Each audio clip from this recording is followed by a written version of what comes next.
You know, ito ay Martes, August 26, 2025. At dito na nga ako nakatulog sa may isang rest area dito sa Interstate 90 sa Austinburg. No, actually Austinburg to, Austinburg, Ohio.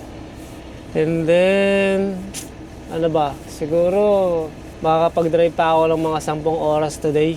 And bukas 3 oras. So, ang deliver naman dyan sa Alabama ay alas 7 ng umaga hanggang alas 12 ng hapon. Tanghali. Meron siyang 5-hour window. Nagkakape ako ngayon at meron tayong tasa. Cheers, man. Grabe, sarap ng kape. Alis na tayo. Wala na ba nakalimutan? Nakapag-inspection na ako. Nakapagtimpla ng kape. Nakapag-inspection na rin sa logbook. So, pwede na tayong umalis, man.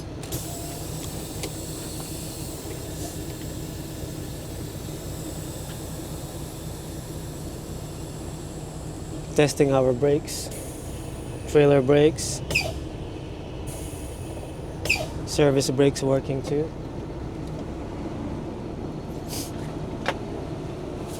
Seat belt. Okay na tong logbook natin. Nice na.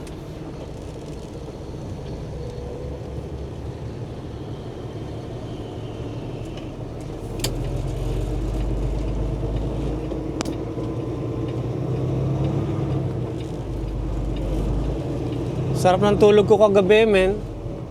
Parang lumamig. Malapit na nga yung taglamig talaga. Ang temperature ngayon, 65 degrees. Siguro mga 20, 19, ganon, Celsius. Ay, grabe, malamig na. Naka-sweater na nga ako, men. O naka-hoodie. Hindi na pwede yung manipis na kumot lang. Pero dito muna kayo sa Kodli, men, para makita nyo yung nakikita kong napakagandang tanawin. Taas ko pala to. Kaya kung nakikita nyo yung mga puno, medyo nagkukulay yellow namin. Yung iba nagiging orange pa nga. Ayan na yung senyales. Papol na, sabi nga nila. Papol, ibig sabihin pa-fall pala, pa-fall na. Eto ka na naman, men. Sigurado sa Facebook. Next month, no? Next month tuloy, next week. Sisilip na dyan yung idol nating singer. Ha?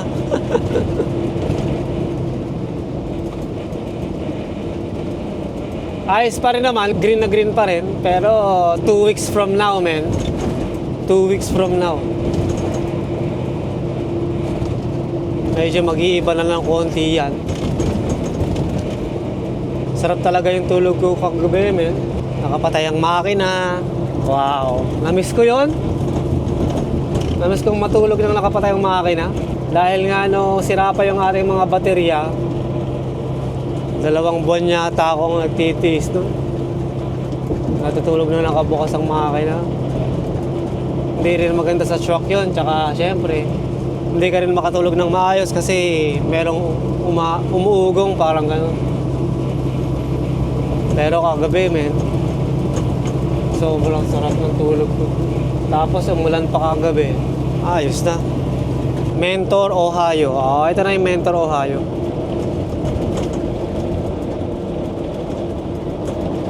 Ano to? 3 lanes na pala to. Dito tayo sa right lane. Pangat ng center lane, men. Siguro kasi dyan lagi yung mga truck dumadaan. Tsaka iba yung kulay ng semento niya. Luma. Kaya puro lubak. Parang maulap banda ron, ah. Kaya umuulan ba dyan? Buti talaga nakapagpalinis ako ng truck. Medyo luminis na si Pete kahit paano.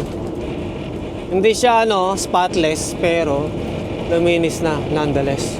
Wow, nonetheless. Nawala na yung yung mga patay na bugs dyan sa may likod ng side mirror. Lalo na yung parte ng body dito.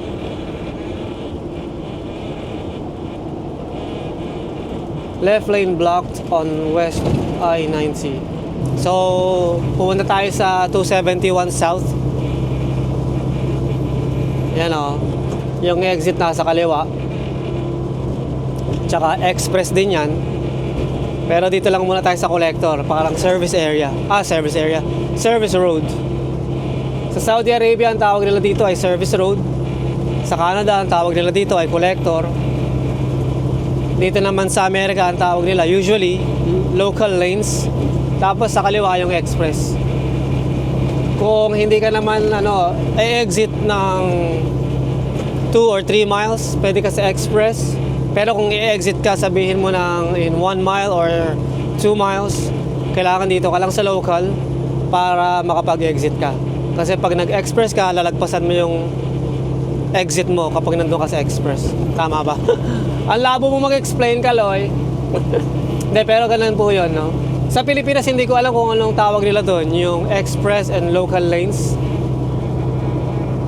Pero parang, ewan ko kung meron bang ganun sa Pilipinas. Oh, ano to? Congestion.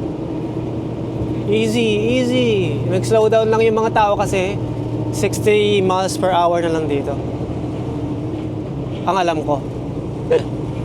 Ayan o, local lanes dito and express lanes sa kaliwa.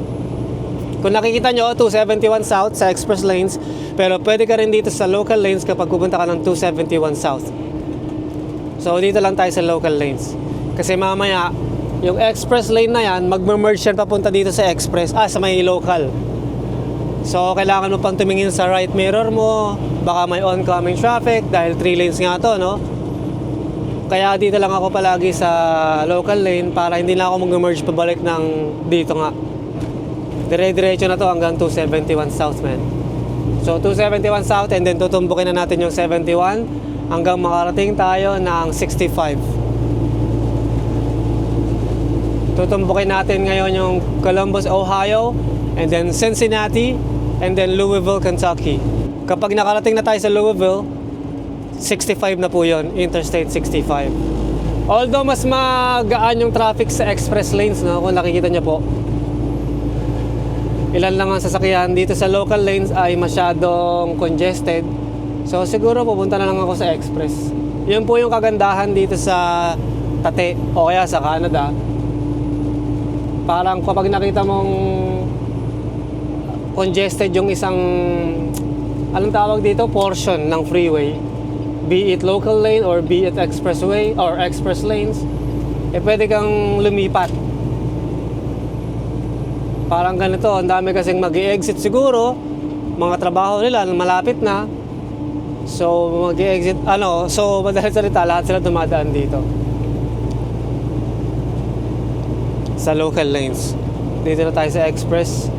Kahit na mag-merge na lang ulit ako pabalik ng local mamaya.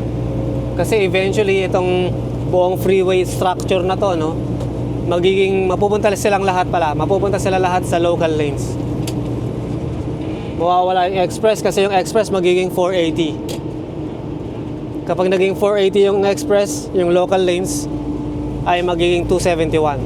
Parang nagre-register na siya sa utak mo na ito yung itsura ng highway, ito yung dadaanan kong highway. Kasi po, no, yung isang customer na pinupuntahan namin, yung isang favorite kong customer ng company namin na to ay dyan sa may Huron, sa may bandang Cleveland, Ohio, tsaka sa Huron, Ohio. Tapos syempre kapag pupunta kami ng Virginia or South Carolina or saan pa ba, North Carolina, dito kami dumadaan sa Interstate 77. Ito rin po yung dinadaanan namin papunta doon sa Interstate 77. Kung hindi nyo po na itatanong, ako po ay naka-heater na ngayon. Naka 78 degrees na po yung ating temperature sa ating truck dahil lumalamig na nga po, pero medyo umiinit na kaya papatayin ko na. Medyo umiinit kasi yung araw nandito sa Gedli. Pero ganun pa man, pinatay ko na yung ating heater. Mag-electric pa na lang tayo. Isa pa ang factor kung bakit mainit, naka-hoodie ako. Ayoko naman tanggalin kasi mahirap tanggalin to eh.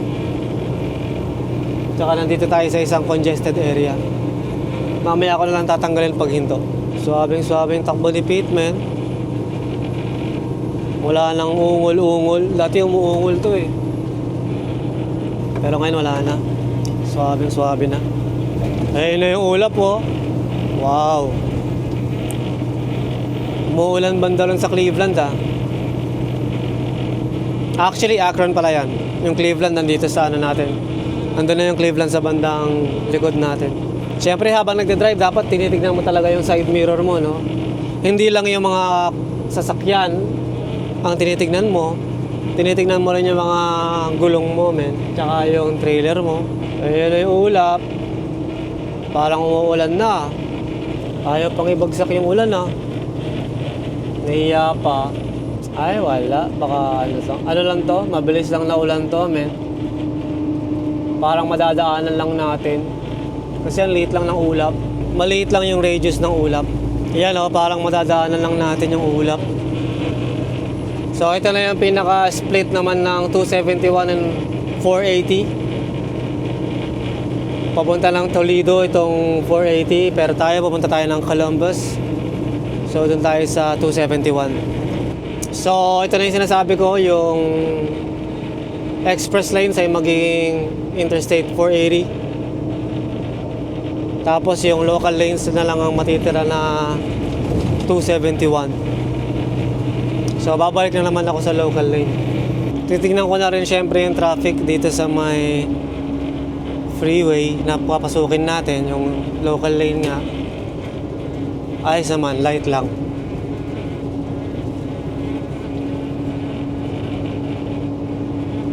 Calera, Alabama. Ito ang customer pala na pupuntahan natin sa Alabama. Pangatlong beses kong pupuntahan to. Itong pagkakataon na to. Nakapunta na ako ng 2 beses doon. And ito yung pangatlong beses. Pagawa ng bakal. Parang foundry yung tawag nila. Aray ko. Dito naman tayo ngayon sa right lane. Dahil 3 lanes na siya, men. Dilim ng ulap, no? Ang dilim tuloy. Ang itim pala ng ulap. Isang parte umuulan sa Columbus. Kape muna nga tayo bago may isipin yung ulan. Cheers, man. 8:30 ng umaga, no? Walang ka-traffic. Walang sinabi yung 401, men. Ganito sa 401, maputik. Sobrang traffic. Nung nakaraang deliver natin, dito tayo pumunta noon sa may Youngstown and Streetsboro. Sa Ohio 14. Pero ngayon, didiretsuhin lang natin tong 271. Hanggang makarating tayo sa 71. May pulis pa, oh. Ang radar yan, man. Yan na, ito naman yung Ohio 8 na tinatawag. Kapag pumunta po kayo dito sa Ohio 8 na to, yung exit na yan, eh dadalhin po kayo niyan sa Interstate 77. Diyan naman ako dumadaan, diyan ako umi-exit kapag pupunta ako ng, yun nga, sa South Carolina, North Carolina, Virginia, West Virginia. Yun nga, diyan ka mag-exit. Pero dito lang tayo sa 71. Susundan lang natin yung Columbus, Ohio. Ito, 65 na sigurado to. Kanina pa tayo naka 60. 70 pa nga, men. 65 lang tayo. Or 66 or 67. Yan, 67 okay na. Ang 70 miles per hour, mga ano yan, men. 113 km per hour. So, meron pang 133 miles hanggang makarating sa Columbus. So, mga 2 oras pa yon. Ganda talaga ng ano, mga puno, parang mga broccoli. Unahan natin to si Mr. Flatbed. Parang ang bigat ng kargada niya. Kasi nasa ano tayo, incline. Pataas to, no? So, isa lang yung kargada niya. Bakit parang mabagal siya?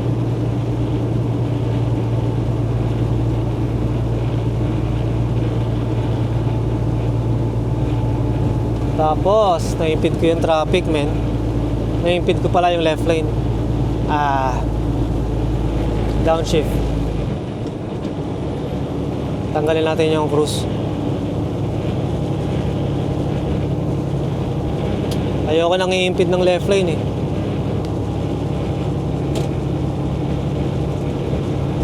Ayos na. Back to cruising. Dito maaraw na. Wala na yung maitim na ulap. Ito yung parte na nakaka-relax sa trabaho. Sit back ka lang, mag-drive ka lang maayos, syempre safe. Pero nakita mo naman yung tanawin, men. Sarap sa mata.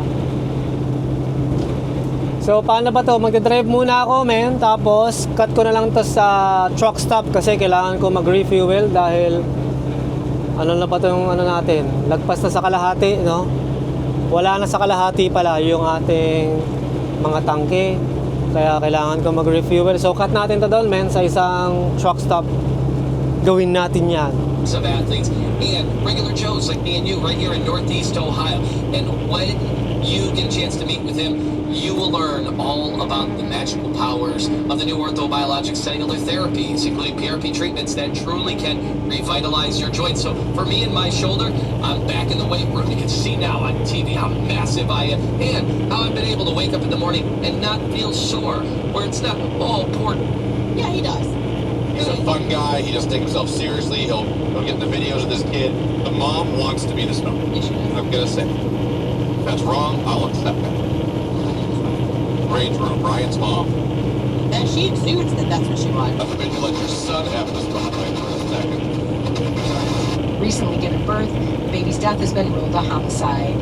One person dead after going under the water while paddleboarding in Mentor. The Ohio Department of Natural Resources was called to Headlands Beach State Park Sunday. A woman was pulled from the water and taken to the hospital but died Monday. Her death is under investigation. News sponsored by Columbus Zoo. This summer, something wild is coming to your Columbus Zoo. This summer, something wild is coming to your Columbus Zoo. Plan your visit to the all-new North America Trek at columbuszoo.org. That's columbuszoo.org. I'm Ellen Schley on 93.1 WZAK, Cleveland's best mix of R&B and the home of the Ricky Smiley Morning Show. The Global Parkinson's Genetic Program, an international research program aiming to learn more about gene changes that may cause Parkinson's in people from all backgrounds, is now seeking Black and African American people age 18 and older, both with and without Parkinson's, for a research study. Participants will help advance knowledge about Parkinson's disease in Black and African American people. More information is available at BLAACPD.org. That's BLAACPD.org. Start your morning right at GetGo. Enjoy fresh, made-to-order breakfast croissants. Just $2 for $7 with your loyalty card. Customized with eggs, meat, and cheese on flaky croissants. Order at any GetGo cafe and market or on the GetGo app for a faster start. And don't forget... Ito na yung exit natin, man. Sa truck stop.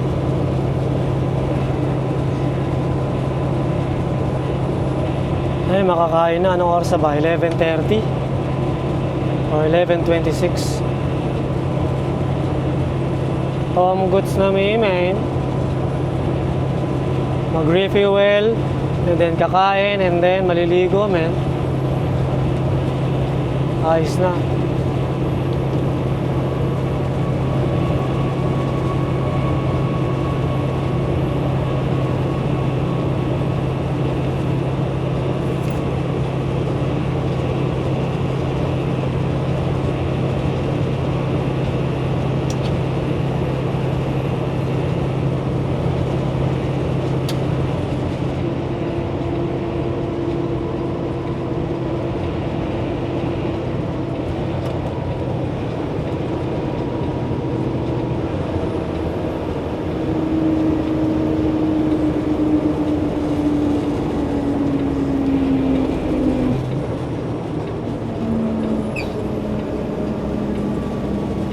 So, nasa kanan yung loves.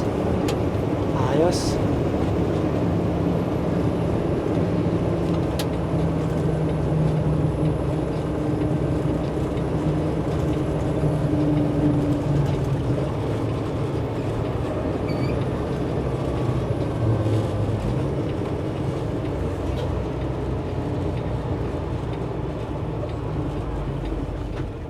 Gutom na ako ah.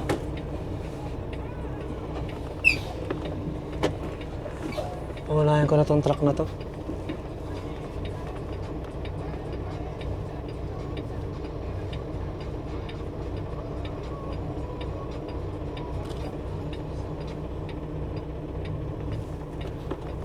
Ayos na.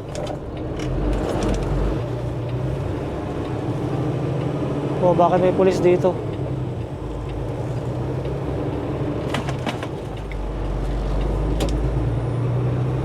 Bakit may pulis?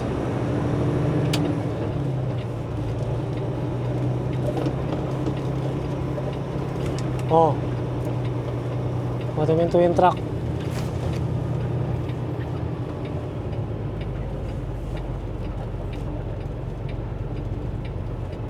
Ah, may ginagawa.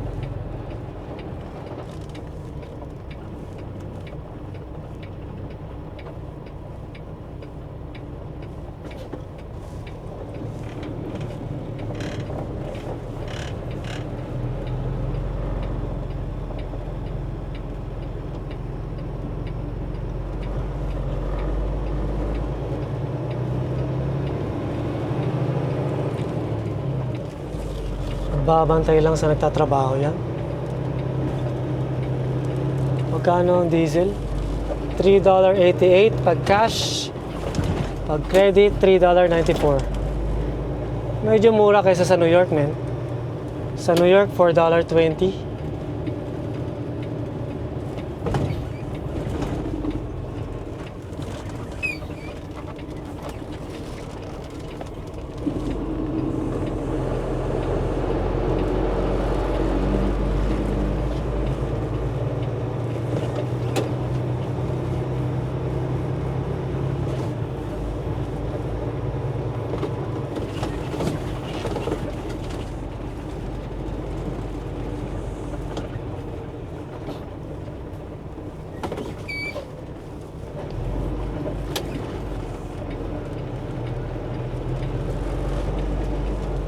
Ay, puno ah.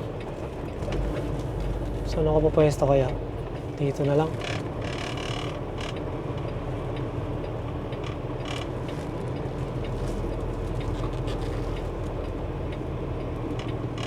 Babae yung driver na to ah. Ginagawa mo.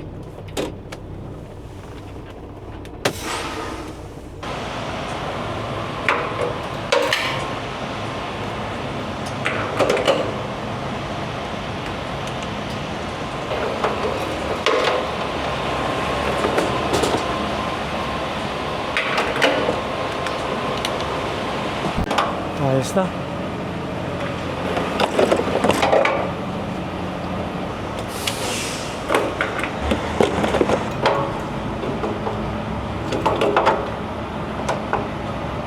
Tapos ito naman.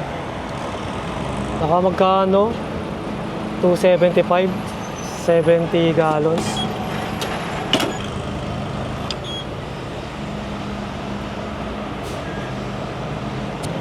Ayos na. Mga 5 galon lang ay kakarga kong def. Dahil meron pa naman siyang kalahati. Ayos na tayo dito, men. Sarado na yan. Check natin to. Sarado. Sarado. Ngayon, papalada naman ako para kumain tapos maligo. Mismo, dyan na ako magpa-apartment. Isang malaking U-turn lang to.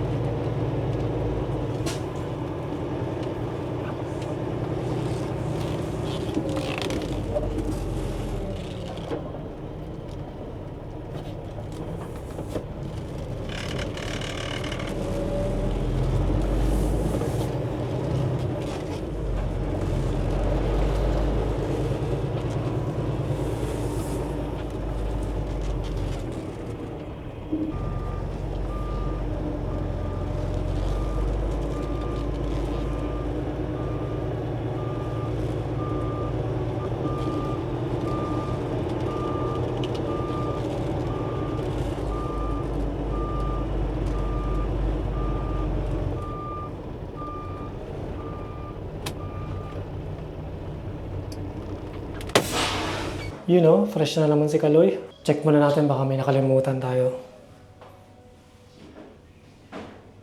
Wala. Goods na tayo dito, men.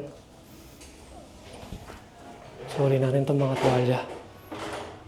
Ang mabibili dito. Junk food. Removes grime. Ito kaya magandang panlinis pala to ng pintuan. Yung yung gilid ng pintuan ko. Ano kaya? Kano? $8, $9. Customer 84. Ito, bibili ako nito sa susunod. Saka na. Gastos lang yan. Gastos. Uy, madilim ah. Parang uulan. Oh, same company ko to. Ay, fresh na si Kaloy, men. Ayos na. Ayos na. Dahil nga umalis tayo ng Chok, check natin kung ano ito. Akin ba yan? Hindi. Dati pa yan. Check natin ang kalagayan ni Pitman.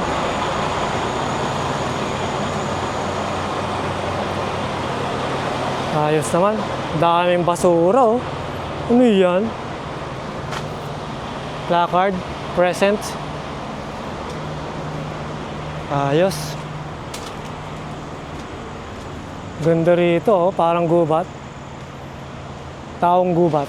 So, nakaseal pa rin ang ating trailer. Andiyan ang placard. Nice naman tayo dito. Walang leak. Itong placard sa Gedli. Present. Walang leak. Placard sa harap, present. Nice na. So, pwede lang umalis pero magtitimpla muna ako ng kape. Kasi parang sarap magkape, men. Dahil ano ba, alauna ng tanghali. Kakape muna tayo. Kuha tayo ng kape dito. Saan ba yan? Mismo. Meron din tayong ano dito, men. Ano ba to? Potato chips, Shippy, Oishi, siyempre Skyflakes. No? Ayos no? Meron tayong mga tinatawag na snack. Ayos na, may kape na tayo, men. Cheers!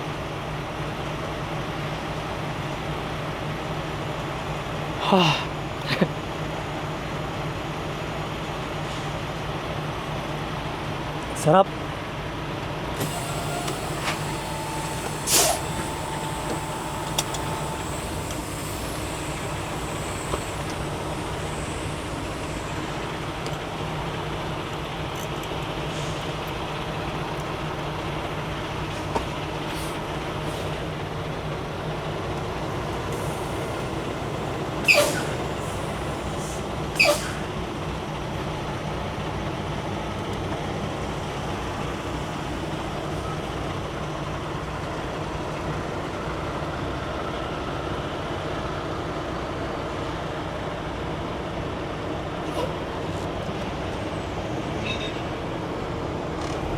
Ayos na, man.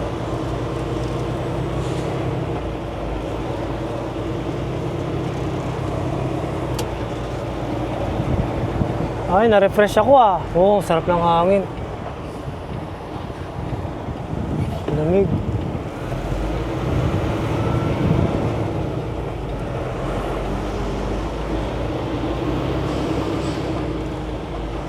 Ayos na. Dito muna kayo sa likod, men.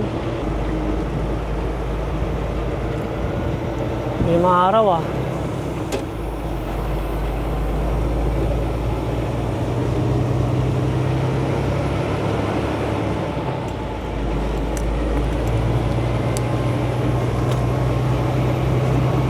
Ayos na.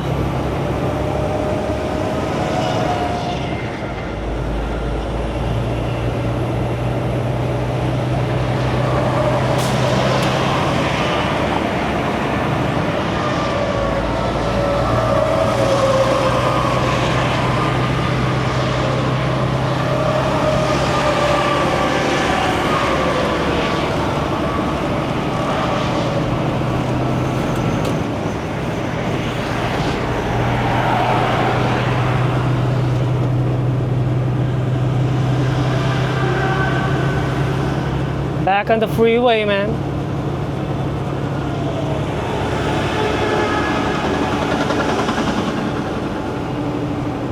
Ano yun? Ang ingay nun, ah.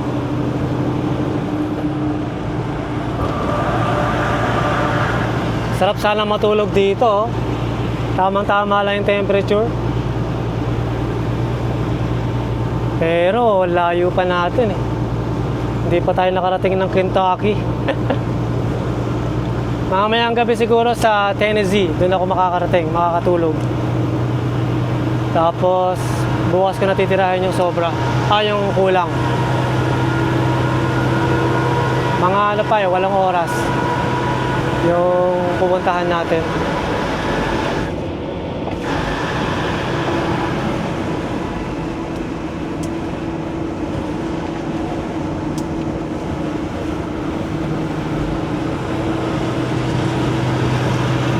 Ayos na.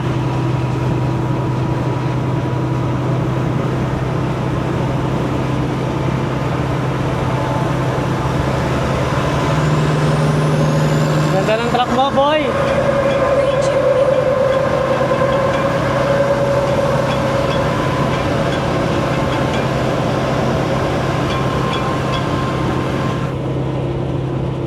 Ulol!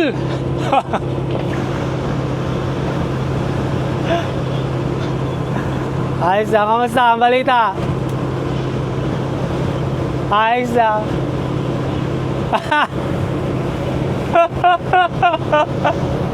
Shoutout sa tropa kong si Ray. Parang gano'n, no? Shoutout kita, men. Yun, naputol yung video, men, kasi tumawag si Ray. Paring Ray, no? Shoutout sa'yo, paring Ray. Yan yung isa kong tropa na nakilala dito sa trucking. Kasama ko siya dati sa isang maliit na company. And kung makikita nyo yung dati kong mga video, yung pinaka sinaunang video, siya yung kasama ko nung team driving pa yung Kalakaran. Tsaka yung taong yan yung dahilan kung bakit ako nag-vlog, men. Dahil meron siyang isang tripod. Yung regular lang na tripod para sa cellphone. Sabi ko, pero mga ako yan, subukan ko nga yan. Putik, paglagay ko ng cellphone ko sa tripod, bigla ako nag-record, oh. Ayos din pala, no? Kaya yon. Paring Ray, maraming salamat. Ikaw ang nagbukas sa isipan ko na mag-vlog. So, nandito pa rin tayo sa Ohio. And malapit na tayo sa Kentucky. At nandito tayo sa 275. Ito yung bypass ng Cincinnati. Kasi dahil hazmat tayo, hindi tayo pwedeng dumaan sa 71 and 75 dyan sa bandang Cincinnati. Kaya, ayan, nandito tayo sa Interstate 275.